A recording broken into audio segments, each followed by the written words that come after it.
खुलुमबाय दिनै मोनाबिलिनि खौरांफोरा जाबाय गिबि खौराङाव दङ नेपालनि बारग' गाहाय बिजिरगिरि सुशीला कार्कीया नेपाल हादोरनि मावथ'नाय गाहाय मन्थ्रि महरै समायखिरा लाबाय जाय पिएमनि मासियाव जिरायनो हानाय गिबिसिन आइजो महरै मोनसे जारिमिनारि बुब्लि जेराव नेपालनि गाहाय मन्थ्रि केपि शर्मा ओलीनि बिबान एंगारनायनि उनावनो सुशीला कार्कीया बिबानखौ नाजावो।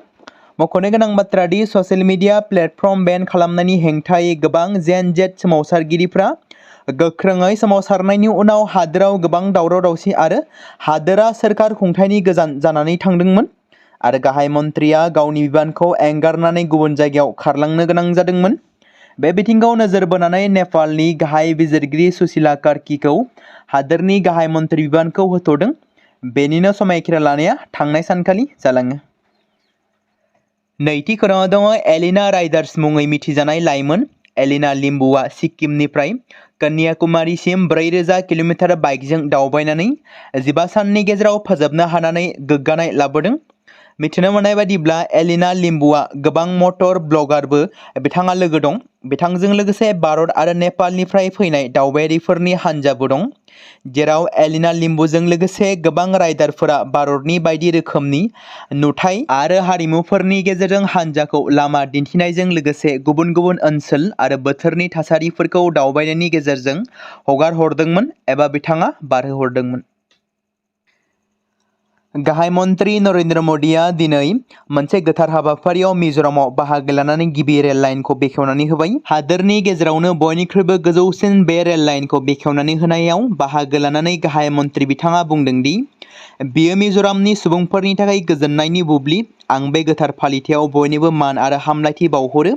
बिथाङा बेखौबो मख'दोंमोन दि दानिफ्राय मिज'रामनि सुबुंफोरा दिल्ली सहैनाया बारा जानाय नङा एबा बारा सम लानाय नंलिया। नोंथांमोना खम समनि गेजेरावनो दिल्लीसिम सहैनो हागोन होनना बिथाङा गावनि बिबुंथियाव बुङो। मख'नो गोनांदि मिज'रामाव गिबि रेल बानायनाय खामानिया 2015 मायथाइयाव जागायजेनदोंमोन।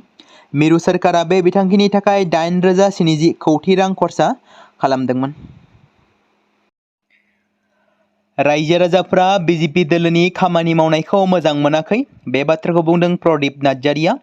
बिटिसिनि 29 नं सुख्लाय सेरफां बियाबाव इउपिपिएल दोलोनि थाद'नाय गैयाजासे बिसायख'थि फोसावदिं मेला गोख्रोंनिफ्राय गोख्रोंसिन सोलिगासिनो दं। बे खेबाव इउपिपिएल दोलोनि बिजाथि प्रदीप नार्जारिखौ 29 नं सुख्लाय सेरफां बियाबाव गोबां भट होनानै देरहासार खालामनो थाखाय थियारि जादों।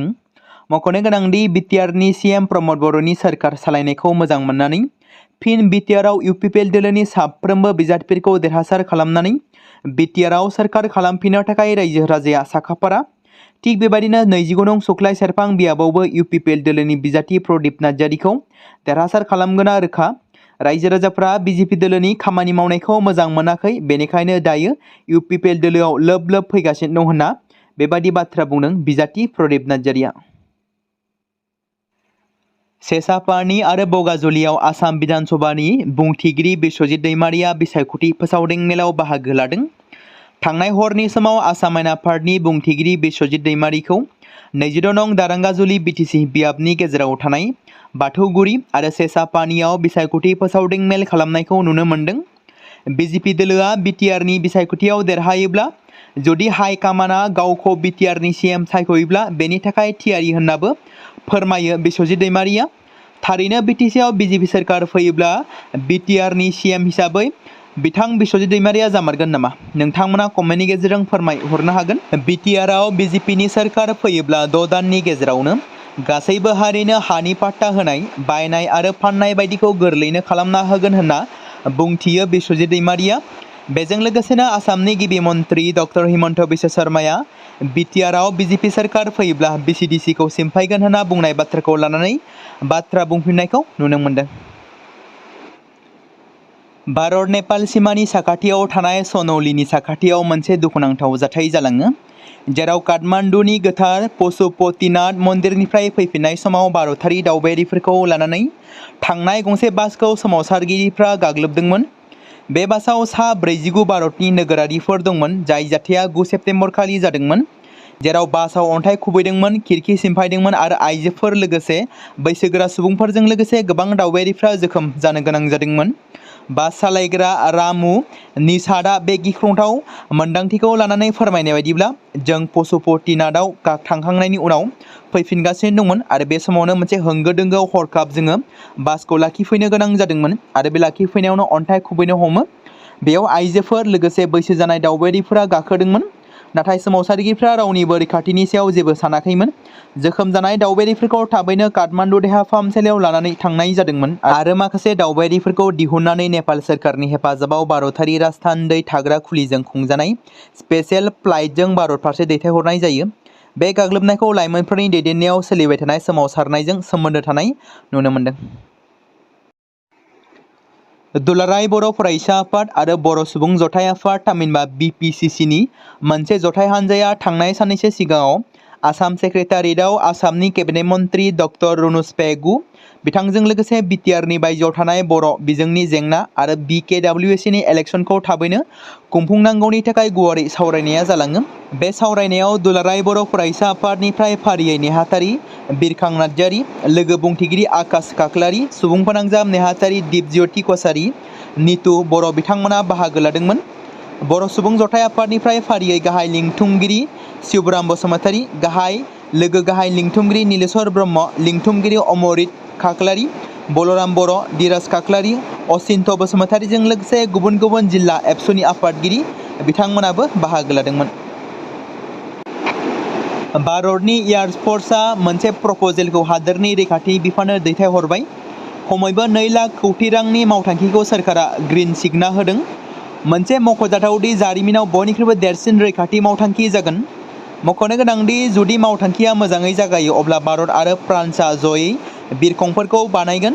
एयार फर्सआ फोरमायथिनाय बायदिब्ला मोनफ्रोमबो बिरखंनि थाखाय 60% मुवा बेसादफोरखौ भारतनि रैखाथि दारिमिननिफ्राय दिहुननाय जागोन। बेनि गेजेराव भारत हादोरा 2016 मायथाइनिफ्राय फ्रान्सनिफ्राय गासै 36 राफेल जेटफोरखौ बायखांबाय। बेनि गेजेराव बावैसो सिगां पहलगाम जाथायनि खिथेर लानो थाखाय भारत सोरखारा थामहिनबा भारत एयार फर्सआ पाकिस्तानाव थानाय उदखारि आफाद लश्कर-ए-तैयबा आरो जैश-ए-महम्मदनि गाहाय मावख'फोरखौ फोजोबस्रांनो थाखाय राफेल फाइटार जेटफोरखौ बाहायदोंमोन। दासान्दि भारत एयार फर्सआ बाहायजानाय गं 36 राफेल फाइटार जेटफोरा उल्का, माइका आरो स्केल्प मिसाइलफोरजों लैस दं, जाय गासैबो फ्रान्सनि मिसाइलफोर, नाथाय बियो मेक इन इन्डिया। रुंसारि मजेन बसुमतारी आरो रुंसारि लबश्री बसुमतारीनि गोसोखांथि जोलुर बादायलायनाया खुंफुंजाबाय।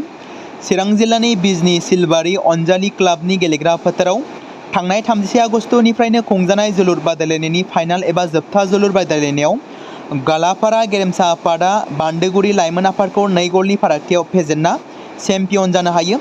चेम्पियन हान्जानो गंसे ट्रफिजों लोगोसे नोगोद 25,000 रां आरो रानार्स आप हान्जानो गंसे ट्रफिजों लोगोसे गासै 25,000 रांनि बान्था गथायनाय जायो। मख'नो गोनांदि फाइनाल गेलेनायखौ बेखेवनानै होदोंमोन 18 नं मानास सेरफां बियाबनि UPPLनि बिजाथि धनन्जय बसुमतारीया। गाहाय आलासि महरै बाहागो लायो 18 नं मानास सेरफां बियाबनिनो BPF दोलोनि बिजाथि जांगिला हाज'वारि बिथाङाबो।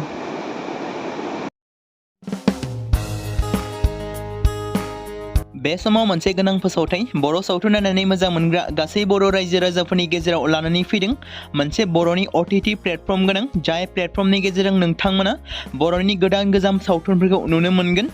थांनाय माखासे बोसोर सिगां बर'नि गेजेराव लानानै फैनाय निउबो एप बायदिनो फिन आरोबाव लानानै फैदों बर' रायजो राजाफोरनि थाखाय।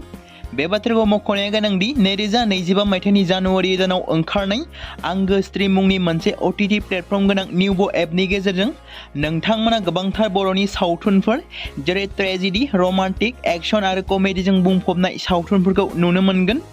जेरै सनानि नखर, थांखि गैयै समाज, अनसुला आफा, हिर', बिमा बायदि बाजै, अर, थैसाम, वान्टेड, संदान आरो रं नाम्बार बायदि सावथुनफोरा मख'जाथाव। बेफोर सावथुनफोरखौ नायनो थाखाय नोंथांमोना गिबियावनो आंगो स्ट्रिम एपखौ गाव गावनि मबाइलाव थानाय प्ले स्ट'रनिफ्राय डाउनल'ड खालामनानै लोगोसे इनस्टल खालामनानै गावनि मबाइल नाम्बारजों लग इन खालामनानै लाग्रोनांगोन। बेनि उनाव नोंथांमोना गोबांथार नुनो मोनै सावथुनफोरखौ गुगोल पे, फन पे आरो पेटिएमजों रं नाम्बार सावथुनखौ नायनो थाखाय 60 रां आरो संदान सावथुनखौ नायनो थाखाय 80 रां, वान्टेड सावथुनखौ नायनो थाखाय 60 रां, थैसाम सावथुनखौ नायनो थाखाय 60 रां बेबायदिनो गोबांथार नुनो मोनै सावथुनफोरखौ नायनो थाखाय सुबिदा खालामनानै होदों आंगो स्ट्रिम प्लेटफर्मा। फिन नोंथांमोननि गेजेराव फोरमायबावनो लादों बर' सावथुन नायनानै मोजां मोनग्रा गासै बर' रायजो राजाफोरनि गेजेराव लानानै फैदों मोनसे बर'नि OTT प्लेटफर्म गोनां, जाय प्लेटफर्मनि गेजेरजों नोंथांमोना बर'नि नुनो मोनै सावथुनफोर जेराव गोदान गोजाम सावथुनफोरखौ नुनो मोनगोन। बे बाथ्राखौ मख'नाया गोनांदि 2025 मायथाइनि जानुवारि दानाव दिहुनजानाय आंगो स्ट्रिम मुंनि मोनसे OTT प्लेटफर्म गोनां एपनि गेजेरजों नोंथांमोना गोबांथार बर'नि ट्रेजेडि, रमान्टिक, एक्शन आरो कमेडिजों बुंफबनाय सावथुनफोरखौ नुनो मोनगोन। जेरै रं नाम्बार, संदान, वान्टेड, थैसाम, अर, बिमा बायदि बाजै, हिर', अनसुला आफा, थांखि गैयि समाज, सनानि नखर बायदि बायदि सावथुनफ्रा मख'जाथाव। बेफोर सावथुनफोरखौ नायनो थाखाय नोंथांमोना गिबियावनो आंगो स्ट्रिम एपखौ गावनि मबाइलाव थाखानाय प्ले स्ट'रनिफ्राय इनस्टल खालामनानै गावनि मबाइल नाम्बारजों लगइन खालामखांनायनि उनाव नोंथांमोना गोबांथार नुनो मोनै सावथुनफोरखौ गुगोल पे, फन पे आरो पेटिएमजों रं नाम्बार सावथुनखौ नायनो थाखाय 60 रां, संदान सावथुनखौ नायनो थाखाय 80 रां, वान्टेड सावथुनखौ नायनो थाखाय 60 रां, थैसाम सावथुनखौ नायनो थाखाय 60 रां बेफोरबायदिनो अर सावथुनखौ नायनो थाखाय 60 रां पे खालामनांगोन।